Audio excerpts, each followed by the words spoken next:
Thank you very much. Your Honor, may I call my next witness? Please. Commonwealth calls Jennifer McCabe.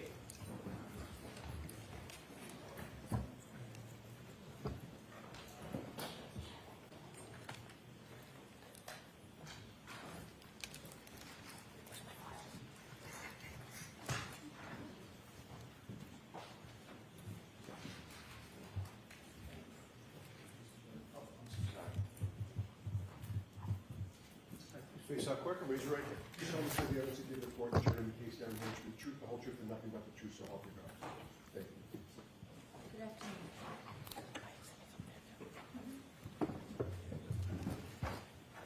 All right, Mr. Flynn, whenever you're ready, Mr. McCabe, I'd ask that you pull the microphone close, please. Okay. Thank you. Thank you, Your Honor. Go right ahead. Good afternoon. Good afternoon. Could you please introduce yourself to the jury? Hi, I'm Jennifer McCabe, M-C-C-A-B-E. Ms. McCabe, how old are you? I am 49 years old. Are you married? Yes, I am married with 4 daughters. Without detailing your children's names, can you tell us a little bit about your family? Sure. I have 4 daughters that are 16, 17, 19, and 21. 2 are in high school and 2 are in college. In raising your children, was your family active in local sports? Yes, all 4 of my daughters played multiple sports from when they were young. 2 now are playing in college. My husband and I both coached them. My husband coached them from when they were young up through 8th grade in soccer, and I coached them in basketball. Without telling me your address, what town are you from? I'm from Canton. How long have you lived in Canton with your family for? I was born and raised in Canton, and now I'm raising my family there. So your family, their whole life, you've raised them in Canton? 1 year we lived in Stoughton with my daughter. Who do you live with now? I live with my husband and my 4 daughters. Can you briefly give me a little bit more background on your children's school and your participation in interaction with your children, raising them? Yeah, so I was a teacher, and then once I had children, I stayed at home with them and basically was just kind of like your typical, I don't know, small town mom. I was the room parent. I coached them. No, I'll allow it, but why don't we Yes. move on? When I coached, I drove the kids back and forth on my team, would take them places, etc. In the growth of your family and raising your children, at some point did you meet a gentleman by the name of John O'Keefe? Yes, Share with us meeting John O'Keefe.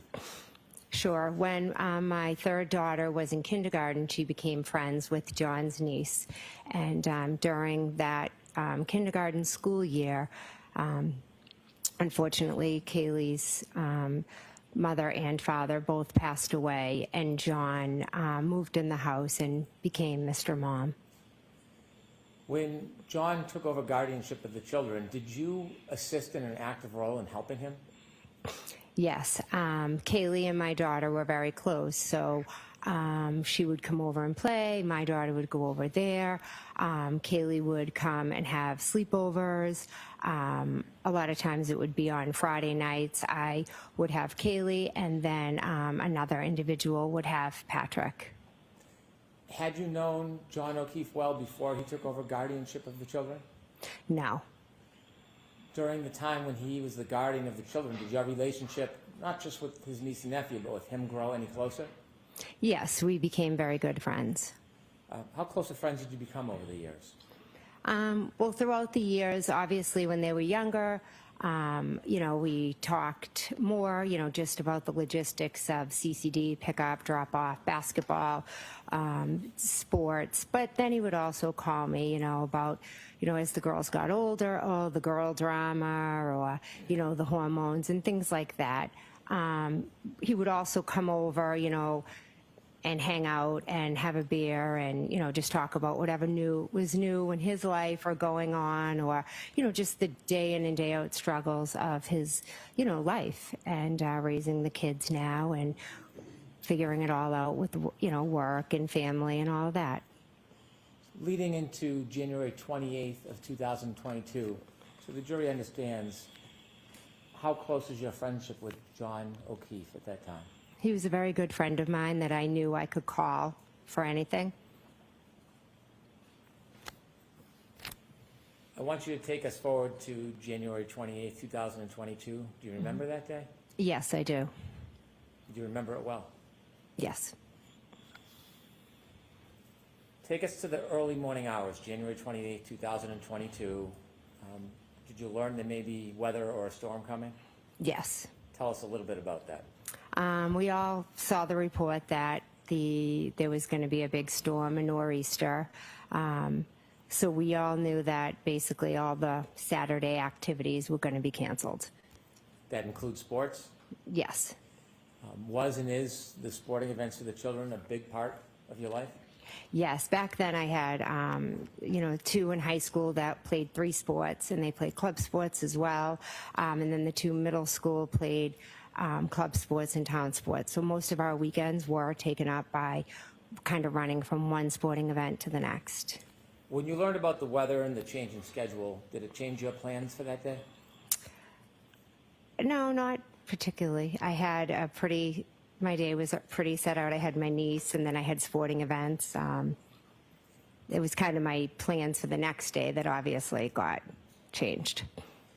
Take us through the afternoon of the 28th. What's happening? Well, I had my niece for the week, and she was picked up. My oldest was on the hockey team, and she was having a team dinner at the house, so I picked up pizza, got desserts, set it up for them, and then I left with my daughters and my husband, Matt, and we met some of the parents from the high school basketball team at a local pub to grab a bite and a drink before the basketball game, because my other daughter played on the high school girls basketball team. What time was the basketball game set for that night? I believe it was 6 or 6:30. Did you and your family go to the game? Yes, we did. After the game, what happened? After the game, I drove my daughter home. My sister, Nicole, sent me a text and said that she was going to be at the Waterfall, and it was my nephew's birthday. He was going to meet up, and did I want to come by for a drink? What is your nephew's name? Brian Jr. It was his birthday that night? Yes, it was. When you received a call to meet with friends and family at the Waterfall, do you remember what time that plan was made? I don't. My sister sent me a text at some point letting me know she was going to be there, so I don't know what time. After the game and after some time, did you go to the Waterfall to meet your friends and family? Yes, I did. Describe very briefly, what's the Waterfall? It's just a local town bar. Do you remember about what time you got to the Waterfall? About 9 o'clock. When you got there, was there anybody there that you knew? Yes. Okay, now take us inside the Waterfall. When you get there, who do you see? I walk in and I see Julie and Chris Albert, my niece Caitlin, my sister Nicole, and my niece's boyfriend Tristan. You said you saw Julie and Nicole Albert in the Waterfall? Yes. Were you related to either of them? Nicole is my sister. So Brian Sr. would be your brother-in-law? Yes. Also, you mentioned there was a niece? Yes, Caitlin. And is that Brian and Nicole's daughter? Yes. You mentioned the name Tristan. What's his relationship to your niece, to Brian Albert's niece? He's now her fiance. And was there anybody else I missed? That's all who was there. I'm not sure if Nick Kolakidis was already in there when I got there or if he arrived right after. And then his wife joined us. So when you're in the bar and you see your friends, what do you do next? I immediately just, join them and sit down. Were you eating, drinking? I know I ordered a beer. They had appetizers on the table. I'm not sure whether I had any or not. Were you drinking alcohol that night? Yes. As you're spending time with your family, did the night grow? Yes. Did you stay at the table where everybody was eating, or did you move inside the bar? We were pretty much right around the table. Okay. Did anybody you knew join you or join the group at some point? Yes, a little while later, Brian Albert and Brian Higgins joined us at the Waterfall. So when you first got there, was Brian Albert already there? No, he wasn't. Is that your brother-in-law, Brian Albert? Yes. And you said Mr. Higgins. Did you know Mr. Higgins? I had met him a few times when he was out with Brian. You had met him a few times before that night? Yes. Were you friendly with him? He was a friend of Brian's. Was he your friend? No, he was Brian's friend. You knew who he was? Yes. So when Mr. Albert and Mr. Higgins joined the group later, did they come directly to you, or did they stay somewhere else inside the bar? No, they came over to our table, I believe. How long were you in the Waterfall for that night? Approximately 9 to little around midnight-ish. About 3 hours? Yes. Do you have an estimate how many drinks you had, alcoholic drinks you might have had? I don't. I don't know, maybe 2, 3. Throughout the night, were you feeling any effects of the alcohol? Not that I recall, no. When the group was together, you mentioned a number of people have joined. Were you joined by other people later? Yes. Who were you joined by later? John O'Keefe and Karen Reed. And you talked about your relationship with John O'Keefe. Yes, earlier, yes. Did you make plans with him, or did he just show up? I believe he had started the conversation about the night with Chris Albert. Chris Albert is a different Albert than Brian Albert? Yes. What's the relationship between them? Brian Albert and Chris Albert are brothers. Was Chris Albert there when Mr. Higgins and Brian Albert arrived? Yes. Actually, Chris, did I miss him? Because Chris was there with Julie. Did I? I'm not sure if I said that when I was naming everyone at the table. I apologize. You may have. Okay. So when you first got there, he was at the table with your Yes. sister? Yes, he was. When moments before John O'Keefe arrived with the defendant, what was the mood in the group? Cheerful. Good mood. Everybody was just out having a drink. We all knew the storm was coming tomorrow, and, you know, just a typical average night. Celebratory? Yeah. You said you were going to see Brian Albert Jr. for Yes. his birthday. Was Brian Albert Jr. at the Waterfall when you got there? No, he was not. Was Brian Albert Jr. there anytime when you were at the Waterfall? No, he was not. Without relating a conversation with some other person, did you have an understanding where Brian Albert Jr. was? He was at home. Did you historically or typically see Brian Albert Jr., your nephew, on his birthday? Yeah, typically we always, you know, get together. We try to and do a cake for whoever's birthday it is, and then whatever, you know, aunts or cousins are around come over. When John O'Keefe arrived at the Waterfall with the defendant, do you have a general estimate or guess, not guess, but a general estimate of what time they arrived? Approximately 11. When they first arrived, did you see them? Yes. Where did you see them coming from? I saw them walk in. When they walked in, did you react in any way? Yes, I was happy to see them Why were you happy to see them? because I loved John and I liked Karen. So you were happy to see John? Yes, very. And you were happy to see the defendant? Yes. Do you remember your first interaction with either John or the defendant that night inside the Waterfall? I believe John walked over to where I was, you know, kind of to my end of the table, and then maybe Karen had walked to the other end of the table. But I would assume I probably hugged both of them when I Well, saw them. I'm going to ask you not to assume. If you don't know, that's Okay. okay. You said that you had known the defendant as well. Yes. Do you remember how long she had been dating John O'Keefe up until that point? I know I met her in July of 2020. Had you had a chance to spend time or interact with her over that time before that night at the Waterfall? Yes, I had. And share with us some of the moments or some of the reasons that you would interact. The first time I met Karen, John had reached out. We would do pool days with him and his niece and his nephew. So he had told me he was dating a new girl and he wanted to bring her over. He said that she had multiple sclerosis. I also have multiple sclerosis. So he thought that that would be something we could, we would talk and bond over. I said, yeah, great, bring her over. So her and John and Kaylee and Patrick came over. We had a pool day. I liked Miss Reed immediately. I thought we hit it off. It was really great, talking to someone my age that also had MS, because I didn't really know a lot of people who have it. So it was really nice to have somebody to relate to. Then moving forward, we would see them, if it was my daughter's birthday party, when it was time for pickup, they would come in, have a couple drinks. Same thing for like a Halloween party, after basketball games. So you spent time both with John and Miss Reed? Yes. Did you spend time with the defendant separately without John around? No. Did you become friendly with her? Yes. And were you friendly that night? Yes. After John and the defendant entered the bar and you agreed, did you interact or spend time with Miss Reed at the Waterfall? Yes, I did. And speaking of the defendant, do you recognize her here in the courtroom? Yes, I do. Could you kindly point to her and describe an article of clothing she's wearing? She's sitting right over there with a black shirt or blue. Is she between Attorney Jackson and Attorney Yannetti? Yes, she is. When you were at the Waterfall that night, do you remember who you were speaking to or where you were spending your time?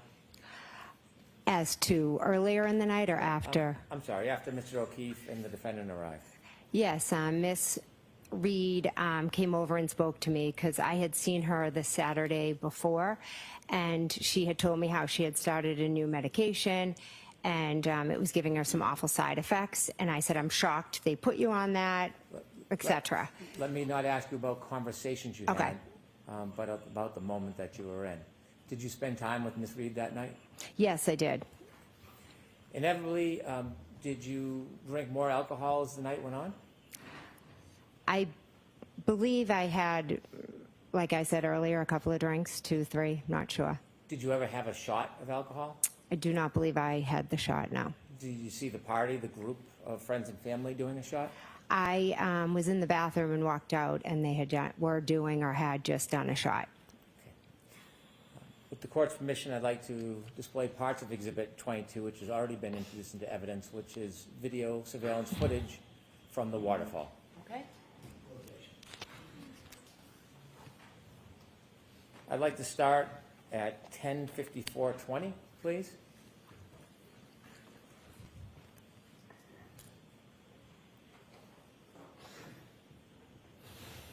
If you could just stop for 1 second. Do you recognize what's in that video? Yes. And what is that? That is the Waterfall. Okay, kindly proceed.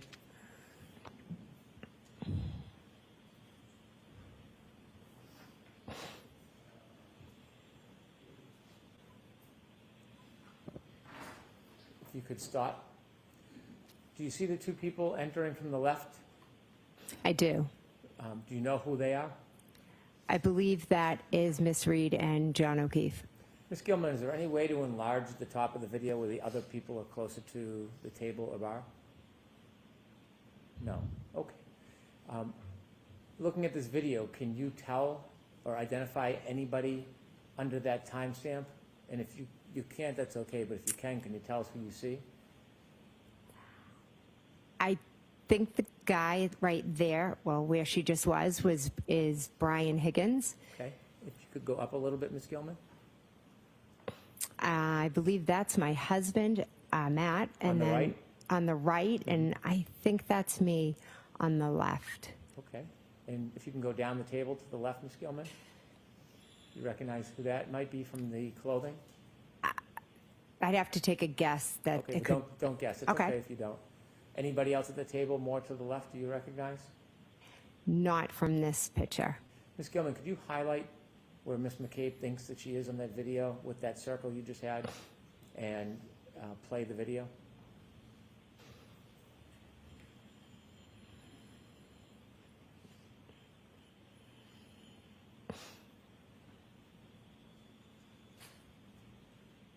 If you could stop. Is that you clapping, Ms. McCabe? Yes, it is, Why are you clapping? because I was happy to see them. Both of them? Yes. Okay. Could you continue, please? And who's that person walking right to left hugging people? That is John O'Keefe. Can you continue, please, Ms. Gilman?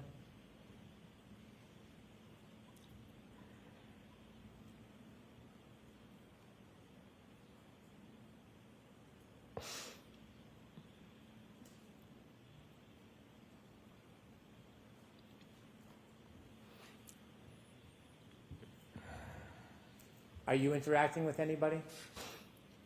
I can't see where I am. Okay. If you could stop the video, please. Could you move ahead to 11:26:50, please? 11:26:50. Is that your group still at the Waterfall? Yes, it is.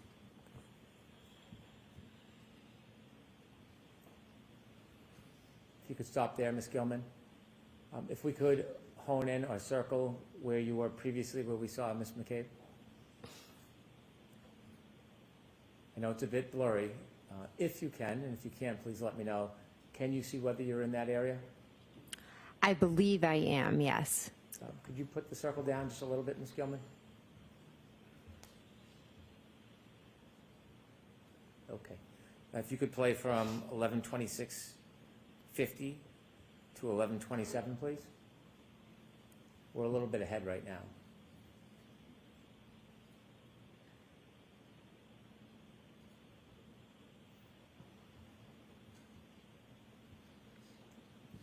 Who are you hugging there? I believe that's Miss Reed. Thank you. One more, Ms. Gilman. I'm going to ask you to move forward to 11:46.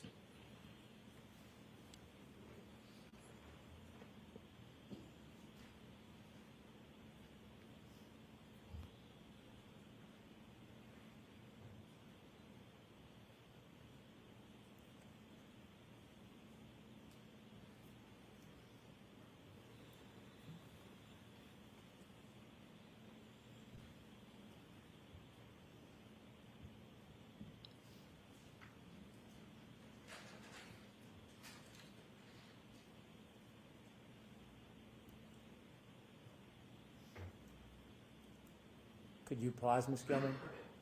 Could you circle in that same area where Ms. McCabe was last describing? Can you make anything out in this video? Yes, it looks like they're all, toasting or doing a cheer before they do a shot. Can you see whether or not the defendant's in that part of the video? Yes, it looks like she is in front of the man in the plaid coat. Were you participating with the drinking at this moment? I don't see myself in the video. I don't believe I was. But you were drinking separately that night, weren't you? Yes, I was drinking beer. Okay. If you can continue, please.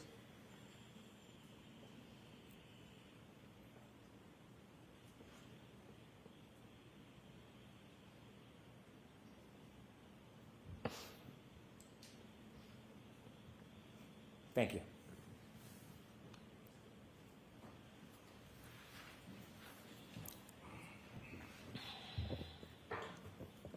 Shortly after the shot, was there conversation about leaving the Waterfall as a group? Yes, there was. Was there any discussion about where the group should go? At first, Miss Reed was asking if we could go up the street to D&E. What's D&E? D&E is a sub shop that's owned by Chris Albert. Was it open that late at night? No, it wasn't. Had you in the past gone to that pizza shop after hours to eat? Yes, we had. And tell us what the defendant was saying? She just kept asking, can we go up to D&E? Can we go up to D&E? She wanted just to go up and, Chris makes food and then we were going to go she wanted us all just to go up there and eat and hang out. That wasn't an uncommon occurrence for the group to sometimes go to that pizza shop after hours, was it? No, Did the group decide to go to the pizza shop? They decided they weren't going to go. Okay. Was there a different plan made? Before Brian Albert left, he said to the group, hey, you know, we're going to go back home and have a beer with Brian Jr. If anyone wants to come by. When you received the invitation to the group to go back to Brian Albert's house, did you decide whether you were going to go home or go back to your sister's house? Yes, I decided I was going to go to my sister's house. Without saying what was said, was there any discussion in the group among the participants about going back to your sister and Brian Albert's house? Everybody seemed to want to go back. Did anybody object to going back? No. Had you been to your sister's house before? Yes. Many times? Yes. Do you know the address of where your sister lived? Yes. And so, after that conversation, did you stay at the Waterfall for a little bit, or did you leave immediately?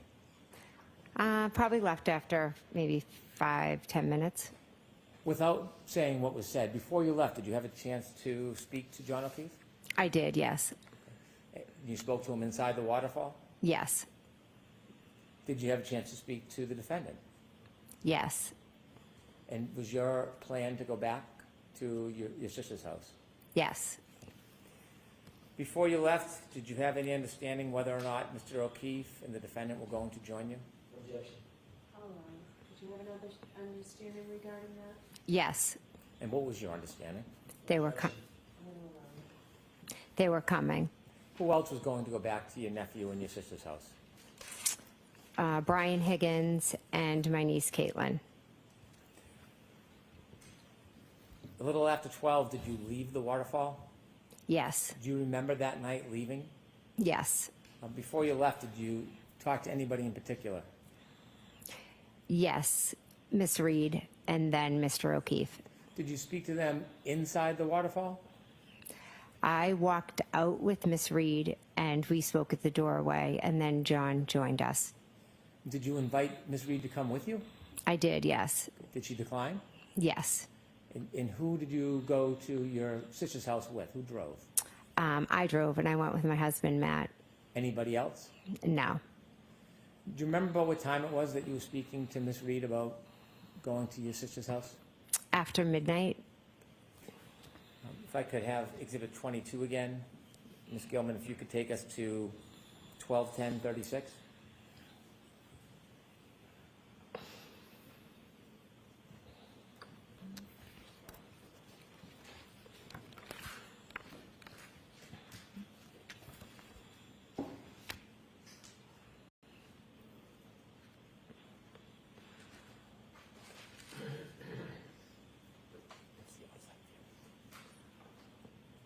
Okay, if you could stop it there, please.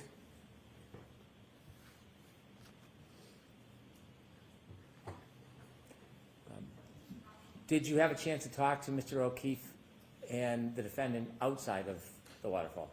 Yes. And do you know specifically what time you left the Waterfall? It was after midnight. After, okay. When you left the Waterfall with your husband, you said you were driving. Did you stop anywhere along the way before you got to your sister's house? No. Tell us what you see when you get to your sister's house. What are the weather conditions like as you're driving there? It's starting to snow to the point where it's starting to like accumulate. It's on your car. It's just, you know, getting on the street. Is it light? Is it heavy? It's light at this point. How long does it take to get from the Waterfall to your sister's house? 5 to 8 minutes, depending on lights and weather, etc. When you first get to your sister's house, while you're still in the car, describe what you see. My wipers are on. I'm just looking out the window, and it's snowing. It's dark. Anybody in the driveway? Any cars in the driveway that you see? Oh, when I pull up to my sister's? Yes. As I pull down the street, I take a left into the driveway, and there is a Jeep that's parked on the street, and there's maybe a couple of cars in my sister's driveway. What do you do when you arrive at your sister's house? I go in the house. Now, there are a couple doors at your sister's house. Yes. Is there a front door? Yes. Is there a side door? Yes, Which one's closer to the driveway? the side door, Which door do you go in when you get to your sister's house? the front door. Was anybody with you when you went in? My husband, Matt. You walked in together? Yes. Tell us the first person you remember meeting. When I went in the house? Yes. Probably my niece was at the table, and then I saw my nephew, Brian. Was there anybody else you saw at the table? Julie Nagel and Sarah Levinson. So when you walk in the front door of the house, is it what table? Is this a living room table, a kitchen table? Oh, you walk in and then you go to the right and it's into the kitchen and there's a table there. Is the kitchen separate from the living room or is it open? It's open, but they're separate. Can you see the kitchen table when you walk in the door if you turn and look right? Yes, And when you go into the kitchen, you said there was a woman by the name of Julie Nagel yes, and then another woman, Sarah? yes. You know her last name? Levinson. Okay. Julie Nagel, did you know her when you walked in the house that night? I had met her a few times. Had you spent time with her? Were you friends with her? No, I just had met her a few times, and she had watched my dog for me when my nephew couldn't. When you would go away, would your nephew be responsible to watch your dog? Yes, Did you understand that Julie Nagel had watched your dog a couple of times? yes. Had you ever socialized with her before that night? No, I may have seen her at a graduation party, but never beyond that. Were you friends with her at that point? No. Friendly enough that she watched your dogs? Yes, through my nephew. He just said my friend's going to do it, and I I see. trusted his judgment. And there was another woman by the name of Sarah. Did you know her before you saw her that night? I knew of her. If I were to see her, I'd say hi, but that's the extent of it. How did you know of her? Just from being in the town, going to different sporting activities, and just being around. You said your nephew Brian was there as well in the kitchen. Yes, This was his birthday? yes. How old was he? I think he was turning 23. Was there anybody else in the house when you and your husband first got there? Yes, my sister and Brian Albert and Brian Higgins. So Mr. Higgins, Brian Albert, and your sister were there before you. Yes. Where was everybody when you first came in? My niece Caitlin, Sarah Levinson, Julie Nagel, and Brian Jr. were all at the kitchen table. My sister was over, I think, cleaning the counters, and Brian were off in that TV room that you can see from the kitchen because there's a wide opening. If you walk in the front door, would I look left or right to see the TV room? You look right to the kitchen, and then through the kitchen's the TV room, but you could look, and when you walk in, you can see because it's open. Is the TV room in any way have a relationship with that side door? Yes, it does. If you were to walk in the side door, would you be walking into the TV room? Yes. When you saw your nephew Brian Jr. and his friends, are his friends about the same age as him? Yes.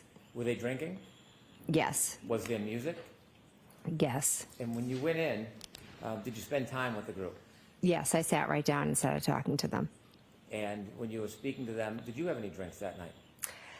I believe they brought me over a White Claw, but I didn't have more than a sip of it. I really wasn't. I was at that point where I just didn't want another drink. As you were in the kitchen, were you expecting anybody else? We had mentioned it to Karen and John, and I had actually just spoken to John, so I was expecting them. So when you saw John O'Keefe in the Waterfall, that wasn't the last time you spoke to him? No. You had spoken to him, was it on the ride to your nieces? I mean, to your sisters? Yes. Did you call him or did he call you? He texted me and I believe asked something like, where to? And since I was driving, I called him. When you called him, what did you tell him? What did you guys say? I just said they live 34 Fairview Road off of Chapman. Do you know if John O'Keefe had ever been to the Albert home before? I don't believe he had. In that conversation, how long did that conversation take? It was quick. Was there any other conversation that you had with him other than that one conversation? Yes, he called me back and he was trying to find it. trying to find the address? Try to find the house on Fairview. Did he ask you for help trying to find the address? He, not sure his exact words, but yes, he needed help. And so I just said, I told him, just go down the street, go by Bella's house. It's at the bottom of the street. So you used Bella's house as a point of designation to try to guide him to get to your sister's house? Yes. Tell us who Bella was to John. Bella is my daughter and John's niece friend. So so Bella is friends with my daughter and John's niece. Okay. And was there any relationship between Bella's mother and John that you knew of? I'll allow it. Okay.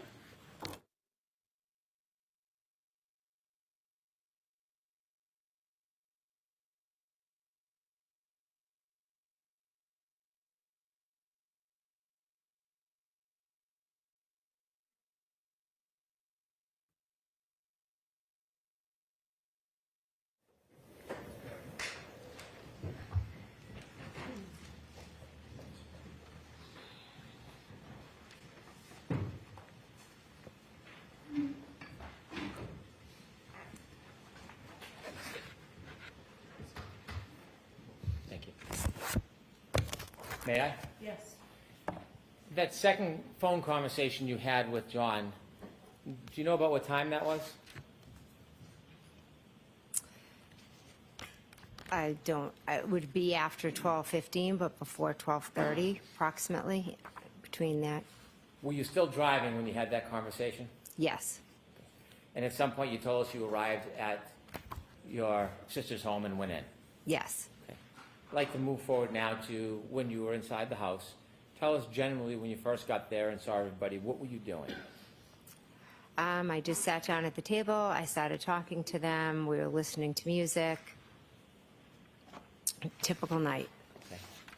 Anything stand out as far as music or interaction with the group?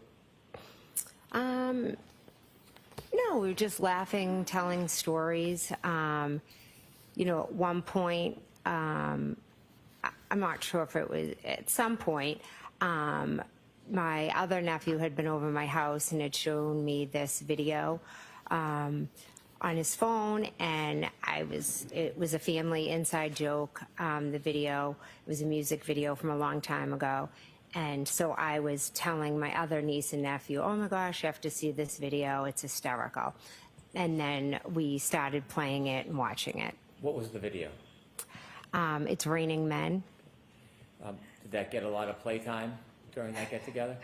Well, I have one sister who sometimes has a little too much to drink, takes out an umbrella, and will dance.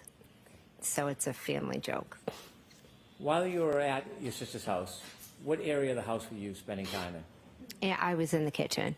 What was the mood of everybody in the house, as far as you remember? Everybody was in a great mood. Was there any fighting? No, Any arguing? no, Any violence? no, Was it a celebratory mood? yes. As you were in the house, were you waiting for anybody else that you expected to come? Yes, I was expecting John and Karen to come. At some point when you're in the kitchen, or let me ask you a little background. As you're in the kitchen of that house, can you see outside from the kitchen area? They had blinds or something down, but if the blinds were up, you could see out. Were the blinds up? No. At any point were you able to see outside from inside the house? From the front door, yes. Does the front door, is it glass? Yes.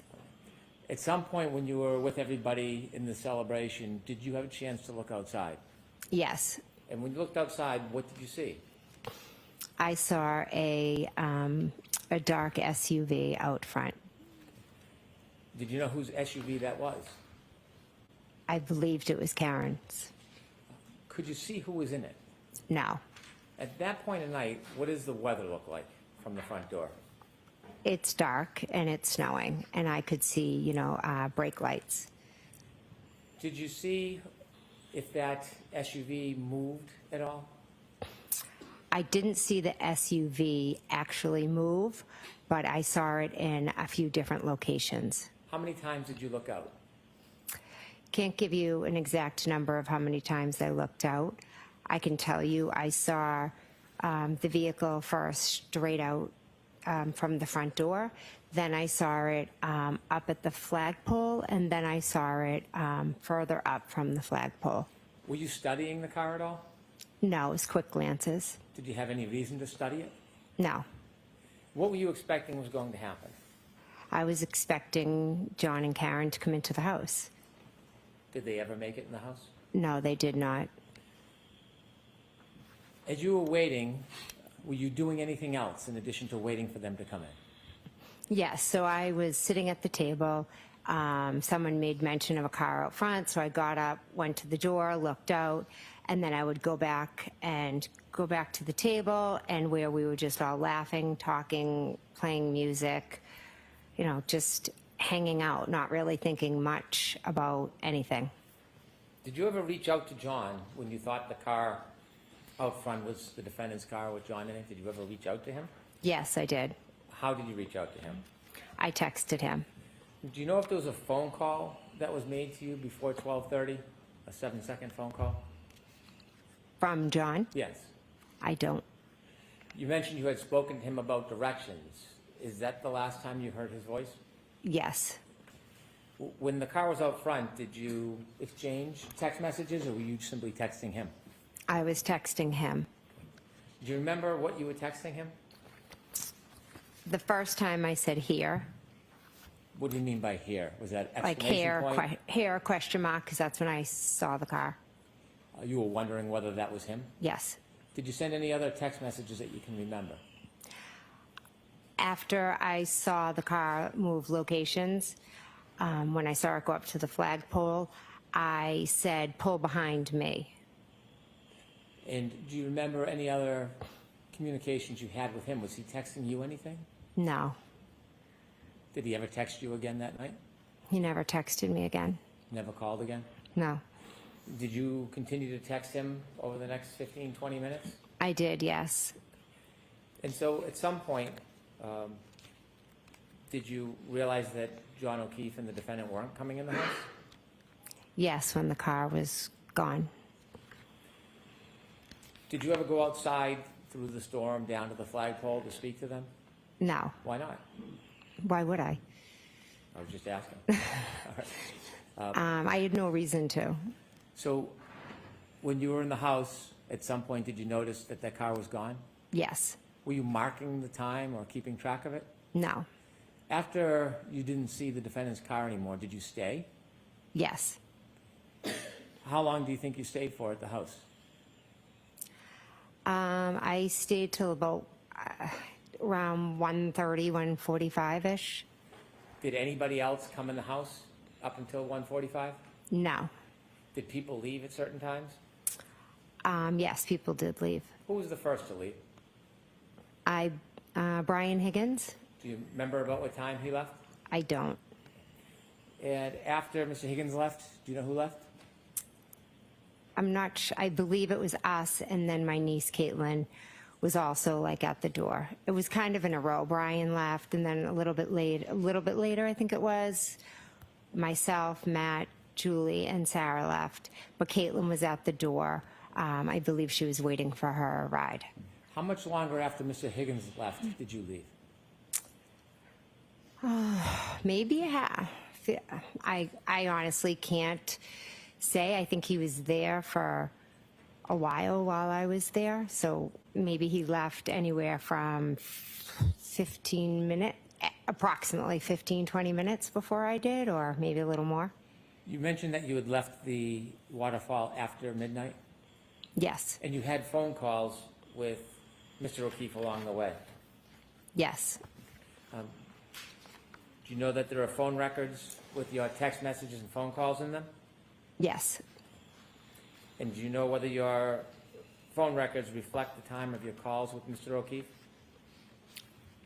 yes, and your text messages? yes. When you were texting and Mr. O'Keefe, when the Lexus or the car was in front of the house, rather, was Mr. Higgins still there? Yes. What are some of the things that everybody did along that night before you left? What happened in there? What happened inside the house? Yeah. Nothing. We basically just sat around the table, talked, laughed, listened to music, chit-chatted. Celebratory? Yes. Was there ever any fighting? No, none at all. Any arguing? None at all. Any physical interaction? No, none. When you decided to leave that night, did you say around 1:45-ish? Yes. When you left around 1:45, was there any events that happened that night that would cause you unrest or excitement or your heartbeat to raise? No. When you decided to leave, you and your husband, where were you going to go? We were dropping off Julie Nagel and Sarah Levinson, and then we were going home. Had you planned on dropping them off earlier in the night? No, when we got there, Julie's brother had pulled up to pick them up, and I won't ask you what was Oh. said because you weren't there. Oh, but okay. At some point, did you come to an understanding that you would give them a ride home? Yes, Did you offer? yes. Who was going to drive home between you and your husband? Matt drove home. When you left, I want you to describe as you step out into the driveway or the walkway. Was it the front door or side door, if you remember? I walked out the front door.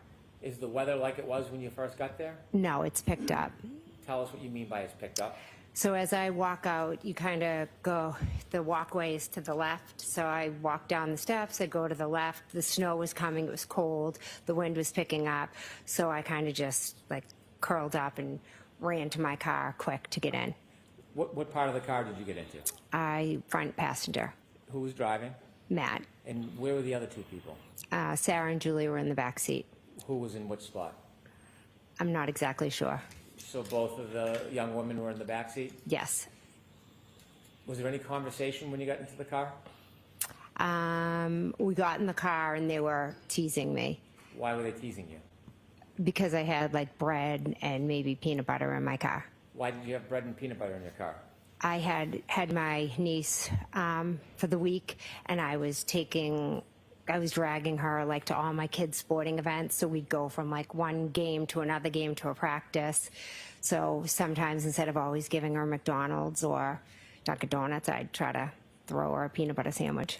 And they were making fun of you? Yeah. As the car backs out of the driveway, tell us what you're doing. I'm talking to the girls.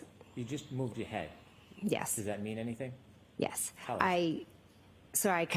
They were both sitting behind me, so I was like turning and, chatting and talking. After your husband pulls out of the driveway, do you start to drive home? Yes. If the house is on my right and you're driving, are you in the passenger seat closest to the house or furthest away? Passenger seat closest. So you're driving, if you look at a picture of the house, you would be driving from right to left? Yes. So as you start to drive, or your husband starts to drive the car, what direction are you looking in, if you remember? The back seat. Did you drive by the front of the house, do you know? We pulled out of the driveway and went up Chapman. Okay. And your husband and you passed by the front of the house? Yes. Did you pass by the flagpole? Yes. Were you looking at the flagpole? No. And how dark was it at that point? It was dark. Snow? Yes. As you're passing the flagpole, do you hear or see anything remarkable? No, I'm not really paying attention. I'm just chatting to the girls, and Matt's just focusing on driving. When you're talking to the girls and they're making fun of you, what's the mood in the car?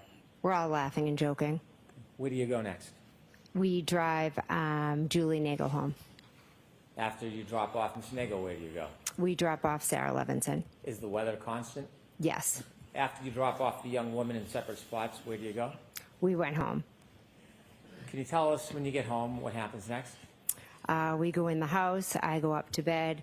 Matt makes himself a snack and then joins me upstairs. Do you have a telephone?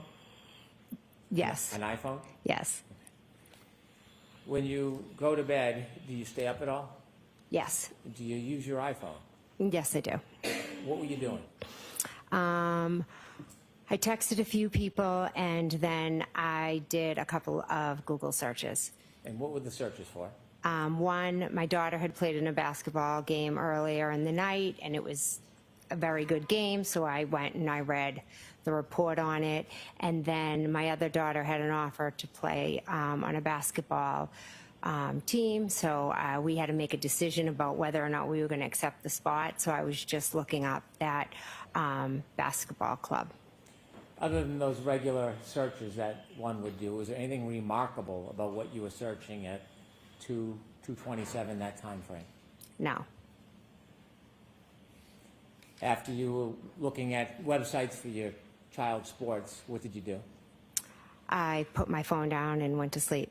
And up to that point, had there been any discord or fighting or arguments in your world? No. Peaceful night? Yes. Did you go to sleep, Ms. McCabe? Yes. Did you sleep through the night? I typically get up to go to the bathroom, so that I could have gotten up possibly to go to the bathroom. Did anything remarkable happen in the early morning hours of January 29, 2022 that changed that peaceful mood into something else? Yes. Okay. I want you to share with the jury the first thing that happens that changes everything. At 4:53, my phone rings, and I look at my caller ID. I look at the phone, and it's Kaylee, And John's who's Kaylee? niece. John's niece. And I say hello, and she said, yeah, well, basically, she relayed to me that Next question. When you pick up the phone, could you hear a voice on the other end? I heard a voice and a lot of screaming. And the voice you heard, is that Kaylee, John's niece? Yes, And the screaming, was it a man or a woman screaming? it was a woman, How loud was that person screaming? very loud. Could you make out anything that person was saying as they were screaming? My name was screamed a lot. And then the other individual ended up getting on the phone with me. Okay. And who was that person that was screaming in the background? Miss Reed, How long was she screaming for while you were speaking to your niece before you spoke to her? the entire time I was speaking to Kaylee, she was screaming. Describe her demeanor. Miss Reed's, Yes. Jen! Jen! And then she's screaming that John didn't come home. She left him at the waterfall. She was hysterical. It was very hard to follow what she was saying. How long did that first call last for? I'm not sure how long, maybe possibly a few minutes, but it was loud enough and long enough that my husband shot up in bed thinking one of my kids had come in the room screaming. Without saying what your niece said, could you describe your niece's demeanor when you first spoke to her? I mean, John's niece's demeanor. I would say Kaylee sounded concerned, uneasy. Okay. During that phone call, other than the screaming and the screaming of your name, did the defendant give you any information other than she had dropped John off at the waterfall? They had gotten into a fight. She had left him there, and he didn't come home. And when you were woken up, were you in a sleep when you were woken up? Yes, I was sound asleep. What was your mental state like when you first woke up and got that call? Well, I had been up late. I had taken my medication that I take for my MS, so I was definitely a bit groggy when I first woke up. So immediately I just wanted to help her. She was hysterical. Kaylee was upset. So I went into that kind of mom mode of what can I do? How can I help? So I immediately was like thinking, okay, well, if you left him at the waterfall, let me think who was still there, or, you know, how can I help you? How can we find John? Did you have a plan when you ended that first call? I did. I knew Chris Albert had still been at the waterfall when I left, so I thought if Karen and John had gotten into a fight, maybe Chris had walked out of the bar, and Chris lived local to the bar, thought maybe they walked back to Chris's together. So what did you do? So I called Chris Albert's wife, Julie. Did you speak to her? No, she never answered. After you had a moment to make a phone call and think about things, did your head become any more clearer? It did, and I was, reminded by my husband that we had seen Karen in John's car outside of Fairview. When he reminded you, did you independently remember the text messages that you sent to John earlier that evening? Immediately, I was like, oh my God, you're right. Did you remember that you had seen what you believed to be the defendant's car in front of the house and near the flagpole? Objection, Your Honor. Watch the form. Okay. What did you remember? What came to mind after you spoke to your husband about your memory from earlier that evening? The minute he said it, I remember seeing the SUV and then all the text messages that I had had and the phone conversation with John. So after the defendant spoke to you and said she had left the defendant at the Waterfall and you had time to think about your memories, did you react or do anything with that? Yes, I believe I called Kaylee back. Why did you call Kaylee? I didn't have Miss Reed's phone number. When you called Kaylee back, did you speak to anybody? Yes, I believe Kaylee and then Miss Reed. When you first spoke to Kaylee, could you hear anything other than Kaylee? The screaming, Was it any different, or was it similar to the first time you spoke by phone? similar to the first time. Regarding the demeanor or intensity, had it changed at all? Not at all. You mentioned the first time that you had that phone call, the defendant was screaming your name. Jen, Yes. Jen, Jen. Was she saying your name in the second call, or was it just general screaming? My name, and then when she got on the phone, I had told her, Karen, I saw you guys outside of my sister's house. And then she told me she didn't remember being there. And then she went on to say, she started saying, could I have hit him? Did I hit him? I don't, and then she just was just all over the place, like screaming my name, screaming so many different things. She was hard to follow or understand. When she was saying to you, did I hit him, could have I hit him, was that before or after you informed her that you had seen her out front of your sister's house? It was after I told her that. She also informed me that she had cracked her taillight. In that conversation, she told you that? In one of the conversations I had with her in my bedroom, yes. When you told her that you had seen her out front, and she had said that she didn't remember that night, was that before or after she was saying, did I hit him, could have I hit him? Can you repeat the question? When Sorry. she was telling you about that she didn't remember that night, was that before or after you had told her about seeing her car? When I said I saw her at Fairview, then her response was she didn't even remember going there. Did she ever deny that she came to Mr. O'Keefe's house? I mean, to your sister's house? No. When she told you or said to you, did I hit him or could have I hit him or something like that, did you have any idea what she was talking about? No, I didn't pay attention to it.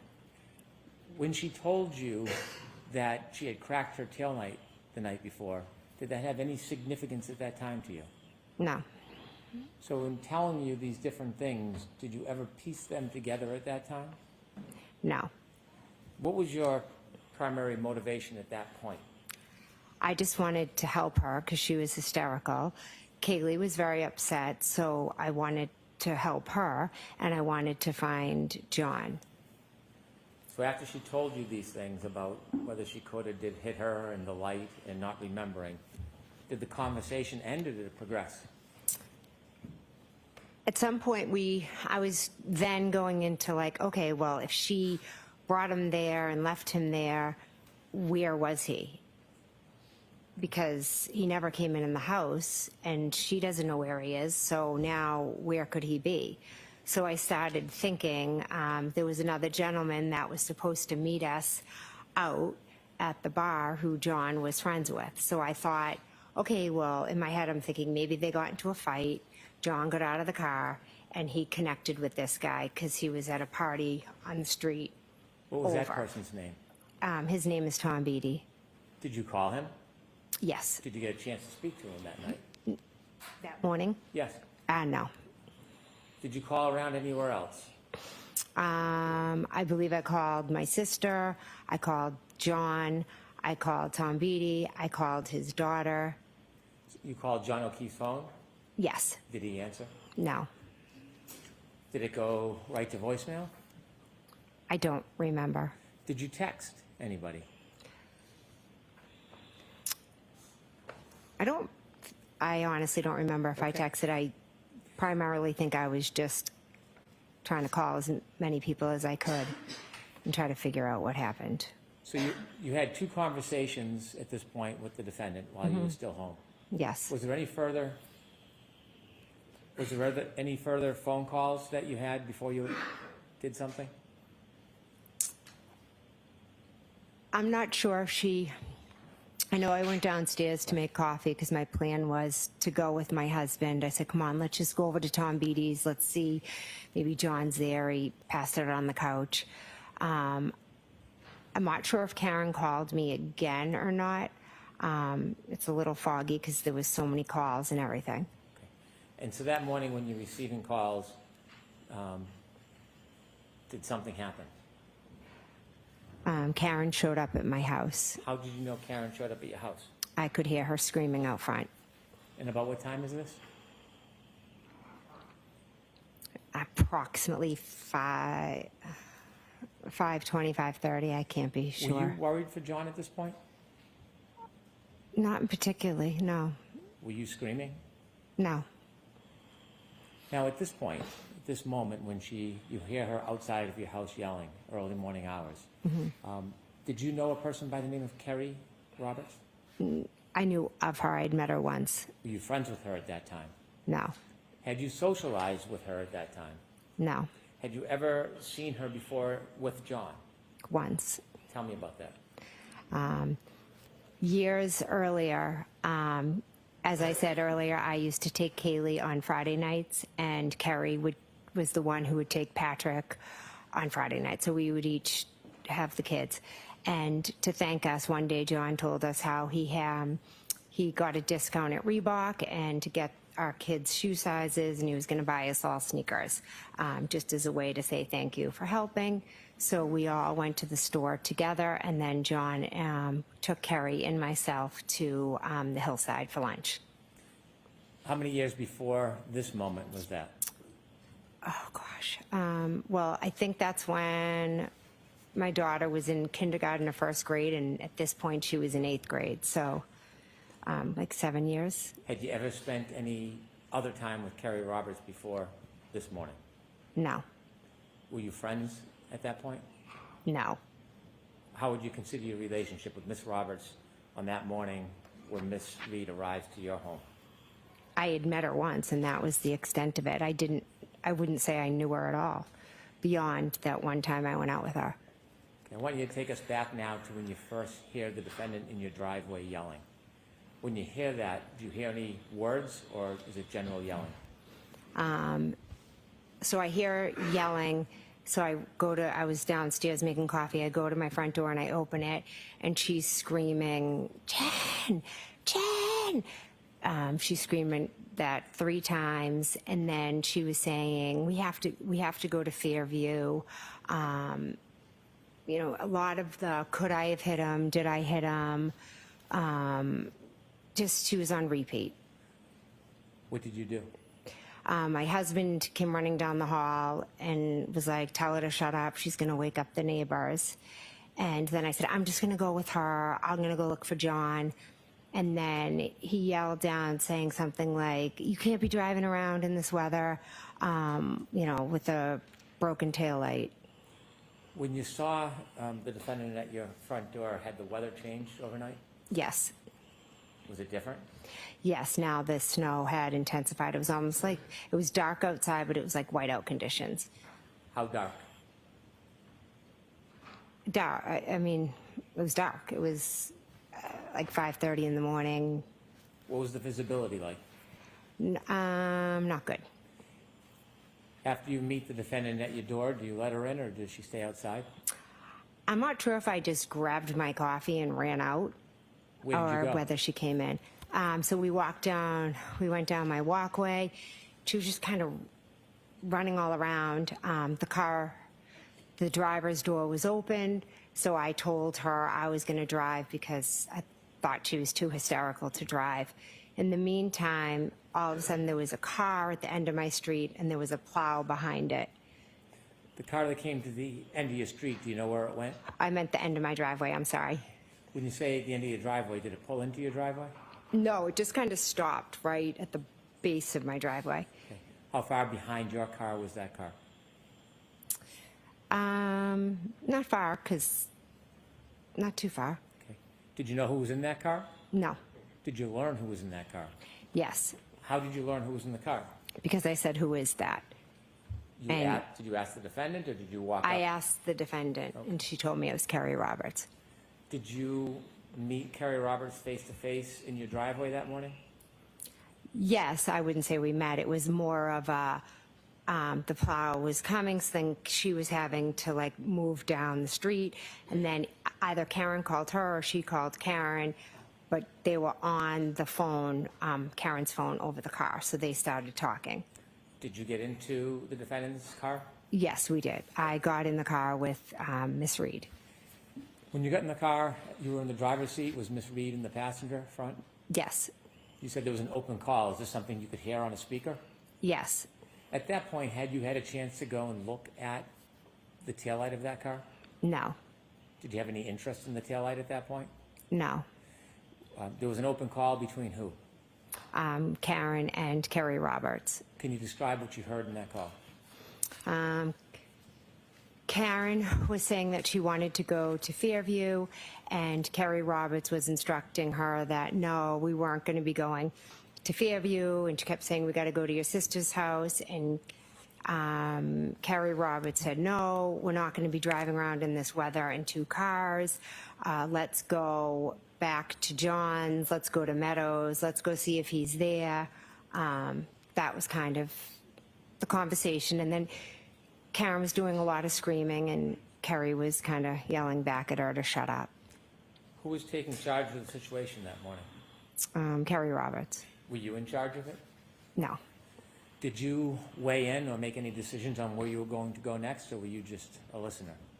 I just listened. Carrie said that Carrie's kind of a take charge person. She said, "We're going to Meadows." So I said, okay. I drove to Meadows. Now, at this point, you didn't know Carrie Roberts, other No. than that meeting, Yes, correct. and you agreed to follow her? Yes. So tell us what happens. Take us through the drive. She might have followed me. I'm not sure, but we drove back to Meadows, pulled into the driveway. So you knew where Meadows was? You had been there many times for the kids? Yes. You think Miss Roberts may have followed you? Yes. What was the weather conditions as you were driving? They were awful. It was, I was driving very slow, cautiously. It was dark. It was hard to see. It was that type where the snow is like coming at your window.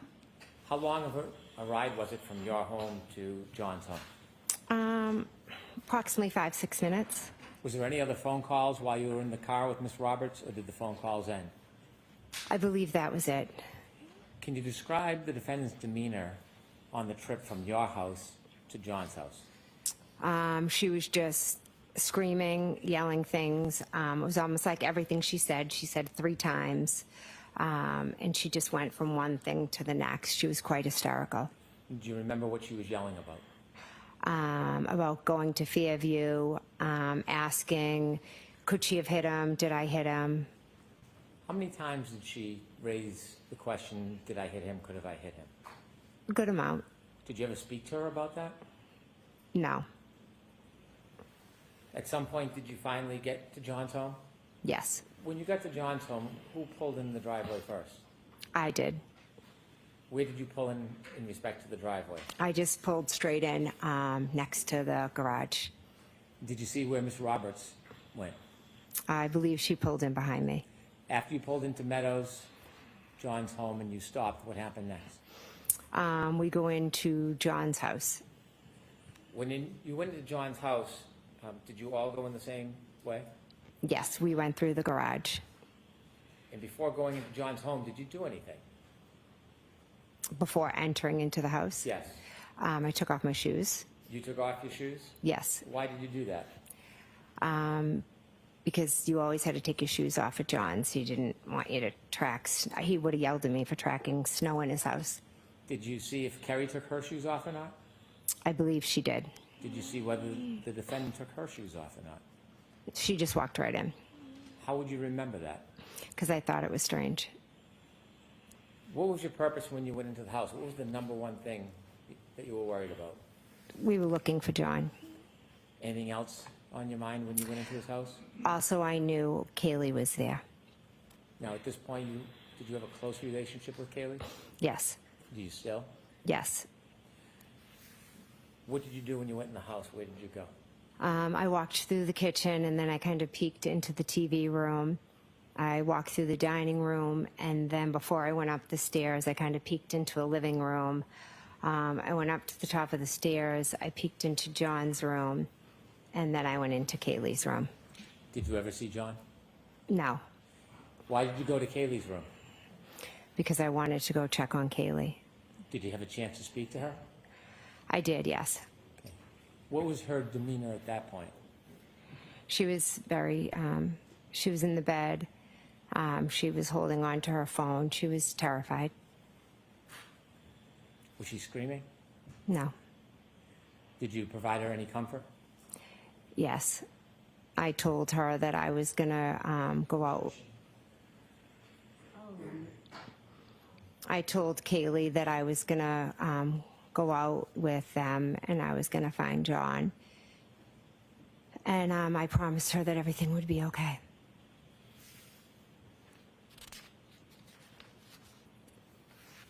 At some point, you left Kaylee? Yes. Where did you go? I went back downstairs and then we went out to look for John. Before you left John's house that morning, did the defendant show you anything? Yes. When we were out in the driveway, I had thought it was when we went in, but I think it might have been when we came out. But regardless, at one point when we were in the driveway at Meadows, Karen showed myself and Kerry Roberts the cracked taillight. Did you or Miss Roberts get close to the taillight at that point? Yes, we walked over and the taillight was missing pieces. Did Miss Roberts have any comment about it? Yes, Miss So she had a comment, next question. What was Miss Roberts' demeanor at that point? She was frustrated with Karen, had said that,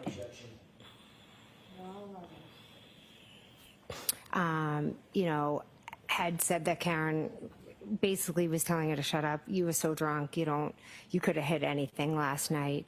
And then Kerry, I remember just thinking, all right, let's go. And I remember Kerry thinking, oh, Well, someone's let me going not to ask get. you what Kerry- Oh, sorry.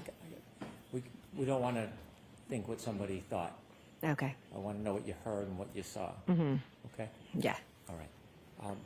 At some point when you were looking at the taillight with missing pieces with the defendant and Miss Roberts, did you see Miss Roberts point anything out? Yes. Share that with us. She pointed a piece that was sticking out and was concerned that someone was going to catch their coat or something on it. And during that time when the defendant is showing you the taillight with missing pieces, was she saying anything about it? No, I don't. Not that I can recall right now. You mentioned at some point she was saying, did I or could I have hit him after you left John's house? Was that in the car or before you got in the car? I know for a fact it was definitely in the car, was one of the times, yes. Now, Miss Roberts' car is parked behind the defendant's car in John's driveway. Yes, Was there a decision made to take one or two cars? one car. What was the plan? The plan was to get into Carrie's car and to go and look for John.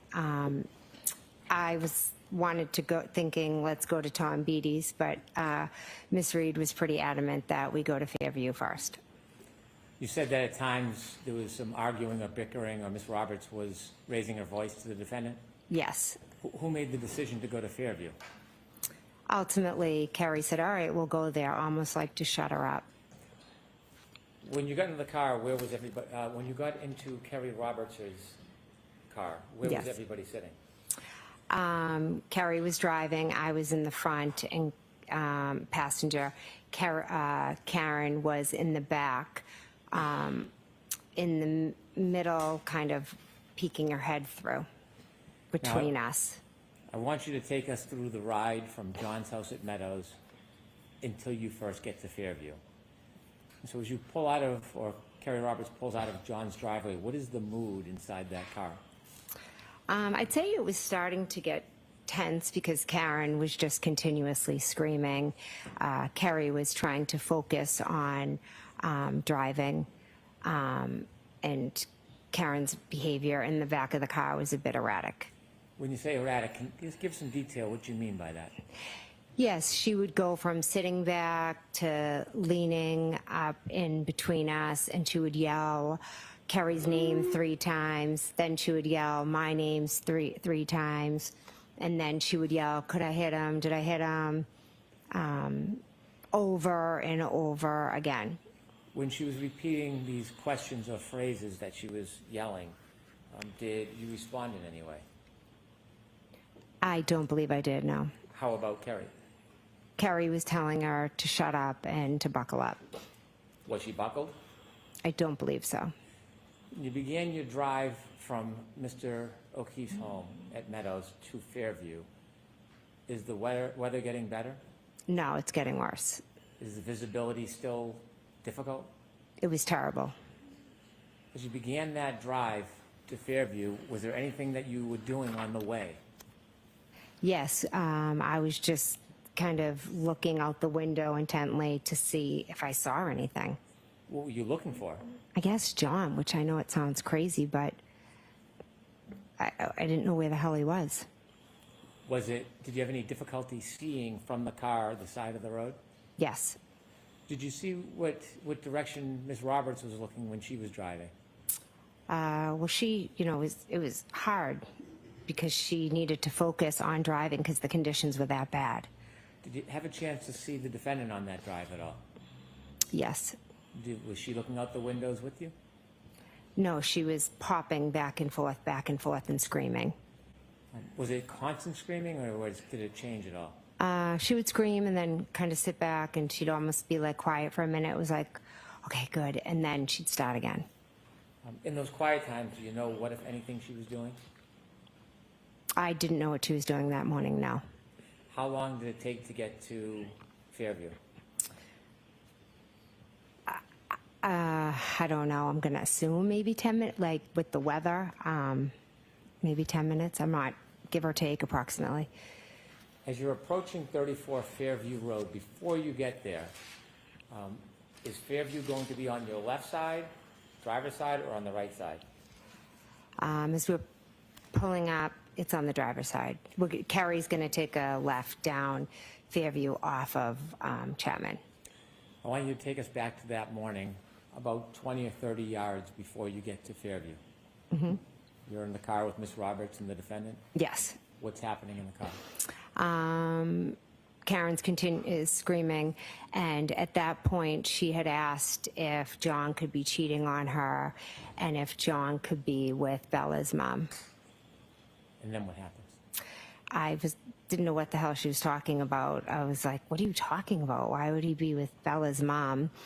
And then Carrie said, well, do you think he could have walked to, there was another woman years before that John had dated who lived on the next street over to her house. Okay.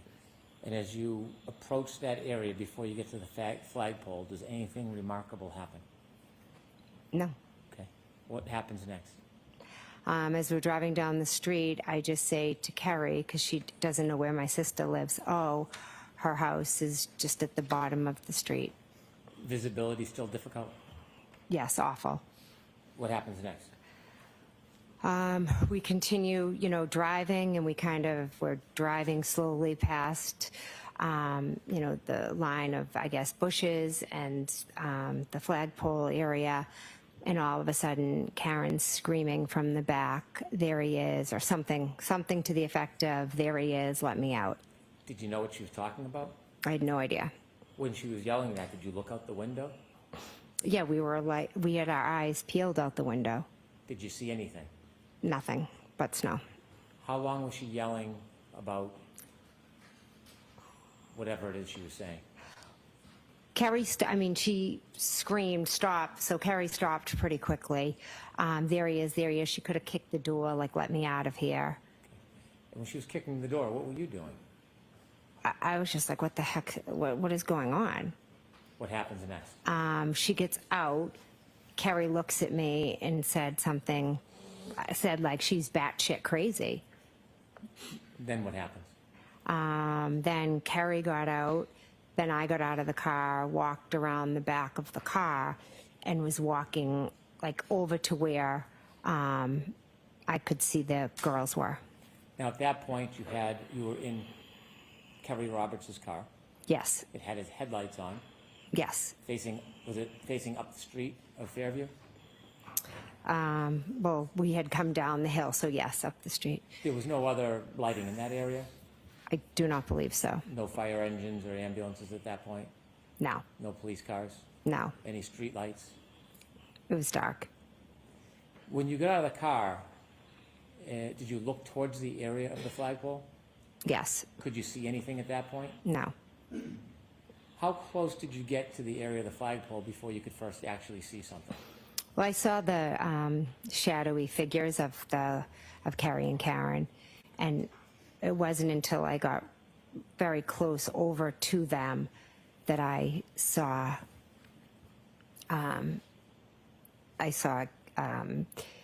Carrie removing the snow from John's face.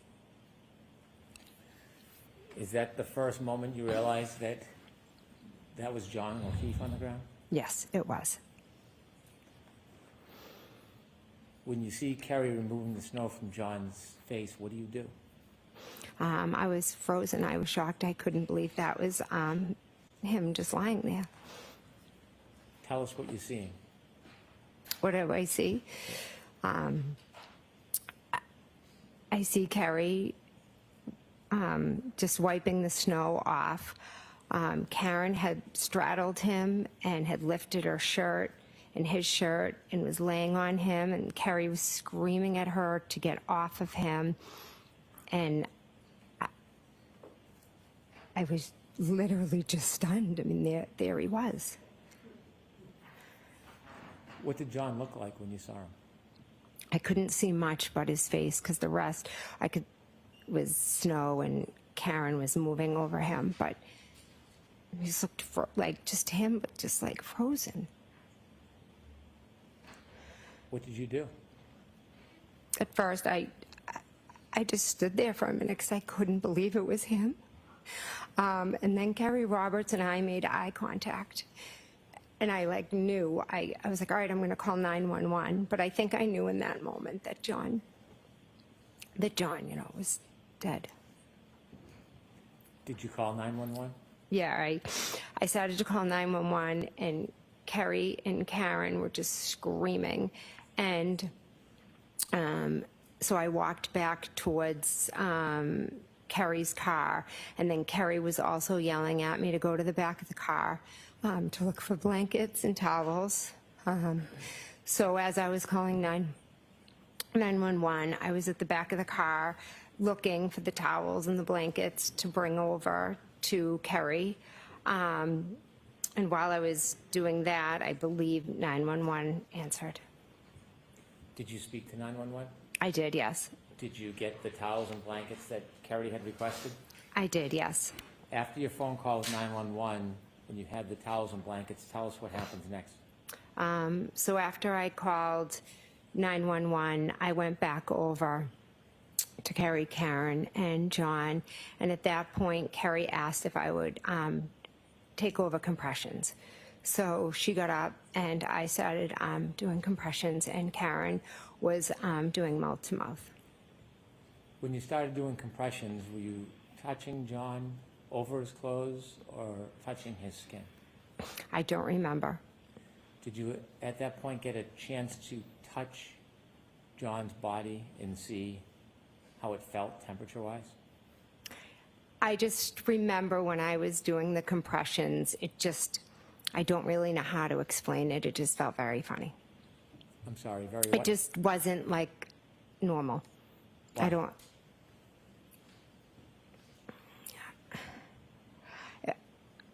I can't think of how to describe the way it felt when I was trying to press down, but it was like resistance.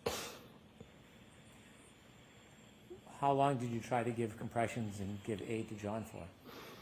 Until the police came. Mr. Brennan, why don't we end here? Thank you.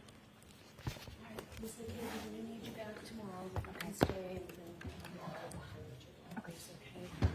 Jurors, that's it for today. I have to give you those same cautions. Please do not discuss this case with anyone. Don't do any independent research or investigation into this case. If you happen to see, hear, or read anything about this case, please disregard it and let us know. And again, please be very careful with your social media. All right, we'll see you tomorrow morning. Jurors, right this way, please leave your notebooks on the chair. Goodbye.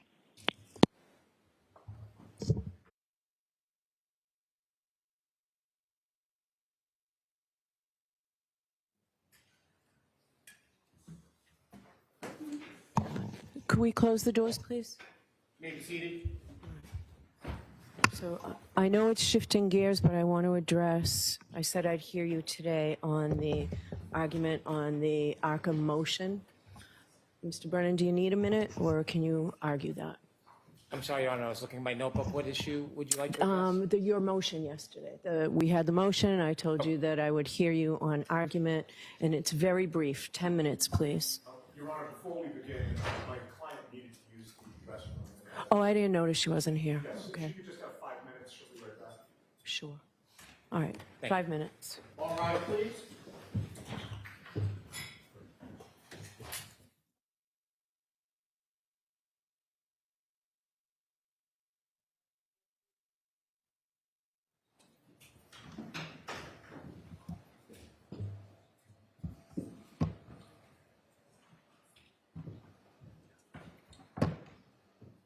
Put it back in session, you may be seated. All right, Mr. Brennan, I'll hear you. Your Honor, in light of yesterday's hearing with the ARCA witnesses, the Commonwealth is going to ask the court to preclude the ARCA witnesses from testifying both about any new testing and any new opinions, and secondly, from testifying about their original opinions turned over in a report prior to last year's trial.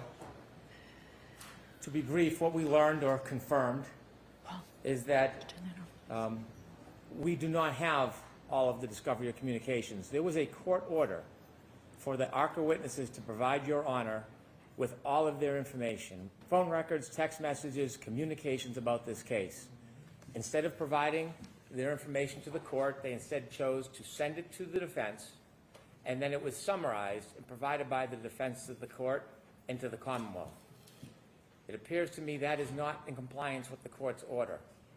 What we learned during the hearing yesterday is that Dr. Wolf admittedly destroyed over 100 text messages. Now, he mentioned that he changed phone carriers, but then later admitted that he actually intentionally, for no apparent reason, destroyed the text messages in this case. And so what is left for Your Honor to look at is a summary of phone records from the defense and ARCA's information that is passed through the defense to the court. You do not have the text messages. You do not have the content of the text messages. There is no summary of the conversations, dozens and dozens of calls between the defense and the experts. It is difficult to believe that all of those text messages and all of those phone conversations dealt with simply logistics. In fact, we later learned during the questioning of Dr. Rentschler, there is much more involved than simply logistics. But to get back to Dr. Wolf, he did not disclose to the court that he was communicating and having conversations on Signal. How odd. An expert using Signal. Never used it before. Dr. Rentschler said would not use Signal, never use Signal. But Signal, as we know, is an application that does not create a record of communications. Dr. Wolf maintained on his direct that everything he did was logistics, even when we showed him the direct examinations with comments that asked for input from the defense to questions in a way that would be advantageous to the defense and to thwart the Commonwealth, Dr. Wolf actually still continued to testify that that was simply procedure and logistics, never admitting the fact that there was, in fact, conversations or information exchanged about bettering the presentation for the defense. Inevitably, I asked him about the sequestration order and how evasive he was. You simply have to compare him to Dr. Rensselaer, who was quite candid. An hour or 45 minutes with Dr. Wolf, difficult getting a straight answer. Dr. Rensselaer told us more in 5 minutes than Dr. Wolf told us his entire examination. And what we unfortunately learned is that during the trial, when this court had a sequestration order, information was being passed to the experts about witness testimony, in this case, unknown to the Commonwealth, unknown to the court, information, particular information, not general information, witness testimony, issues in the case. We have no idea who is deciding or identifying the issues and who the advantage is given to in describing those issues. But that is witnesses being prepped through an intermediary. So we know the Department of Justice, at least, is violating the order, helping the witnesses along, and then they testify unbeknownst to the Commonwealth that they have this information, but obviously is reflected in the testimony. In addition, I've provided some clips to Your Honor for review. Yes, do you want me to mark these as an exhibit? I do. Okay, so this was an exhibit from yesterday.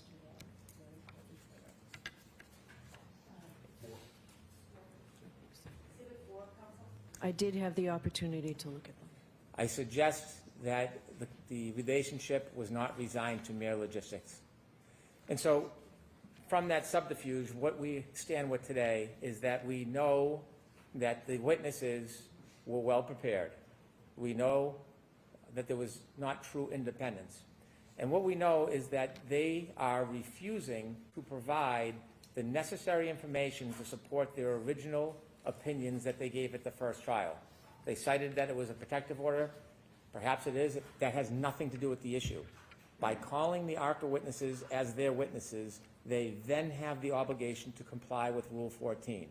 Unlike the first trial, where the Commonwealth had no ability to do any testing, review, vet the reliability of the information, properly prepare for cross-examination, this trial, that should not occur. Just because it happened last trial and the Commonwealth was disadvantaged does not mean it should happen this trial. And that is precisely why I began moving for discovery in this case early on. Inevitably, if these witnesses cannot provide information because it's under a protective order, it may not be the defendant's fault in its inception, but it is their problem and difficulty because they chose to hire the ARCA witnesses. They could have chosen any witnesses they want. Rule 14 is not obviated because they made a strategic decision to call the ARCA witnesses. So now going into this trial, even Dr. Rensselaer admitted that an expert should have time, in their opinion, a month or more, to review the raw materials. It's not enough simply to have a report, as Attorney Alisi preached during his argument. We should have the opportunity to go through the raw data, the history, the videos, determine whether there's any failed testing. We don't have that benefit. And so my position has changed, that those early opinions should not come in because we have no ability to fairly cross-examine. As for the new opinions, the report may not be done till May 7th. We are in the middle of trial. Concedingly by the defense, or at least their witnesses, it takes a month to go through the discovery. When I filed my motion on the eve of trial that we would be unable to prepare or we would want a continuance in this case, I appreciate why this case wasn't continued. But I knew, given our scheduling, our experts will not be able to look at this material. Our expert is away until after the first week of May. He is going to be testifying shortly after. He will have no ability to digest this enormous amount of materials, vet whether it's accurate or not, conduct tests to combat it if he thinks that it's inaccurate or unfair. And so the discovery violations, regardless of the state of mind, are upon the defendant. There is no exception that you used ARCA witnesses. There is no exception that you hired somebody that used to be under a federal protective order. They chose them, and I would suggest it seems strategically. When we noticed we'd have new experts in October, the defense from past experience, and probably other experience, but we know from this case, knows the process. They would have to file a TUI letter and wait for a response. And yet they waited until February to seek permission, which then extended their permission past February into March, and then they didn't even start the review until late March. And so it's fundamentally unfair. We should not be placed in the position of cross-examining experts without the fair ability, as any participant, defendant, Commonwealth, any participant would have in a case, to consider and then to rebut. And so for that reason, I ask you to exclude both the new opinions and new testing, and also to exclude the earlier opinions that we will never, at this point, receive the proper discovery with to prepare. All right, thank you. Mr. Alessi, I only have one question for you. So would you stand, please? You're arguing this, right? This was your motion. So my question is, how do I reconcile the fact that 100 text messages were deleted by counsel? And we heard yesterday counsel's preferred method of dealing with Dr. Wolf was via signal. How do we reconcile that with the Massachusetts Rules of Professional Conduct 1.15? I don't see how you reconcile that, where all correspondence related to the matter, whether in physical or electronic form, must be saved for 10 years minimum. How do you reconcile that? How do I reconcile that? Should I go to the podium? Right there, and I expect a short answer. The short answer, Your Honor, is the rule that you're citing has absolutely no applicability to this proceeding for the, can I finish my answer, Your Honor? Right ahead. Has no applicability. That rule is intended to be between an attorney and the client. The court has no jurisdiction to enforce that rule. I agree. I agree. That's a different body, but I'm asking you how I reconcile that when I'm trying to figure this out. Mr. Alessi, you know what? You're going to win this, so why don't you just let me make my ruling, okay? So I understand there have been repeated violations of the reciprocal discovery orders and my orders, repeated and deliberate. But, and Mr. Brennan, I understand completely the Commonwealth's argument, completely the ambush that has been set upon here. However, a defendant's right to a fair trial is paramount to everything. So I'm going to allow the ARCA witnesses to testify. I am going to allow what I expect to be a very robust cross-examination. And I'm going to allow them to testify to everything that they said up until yesterday. So you'll get the report May 7th. And I know that's late. And if you need anything as a result of that being late, I'll hear you on whatever motion you have. But that's where we stand. And I expect counsel to comply with all rulings and rules of the court and all rules of professional conduct, and no more nonsense. Let's just try this case. All right, that's it. I'll see you tomorrow. All rise in the court, please.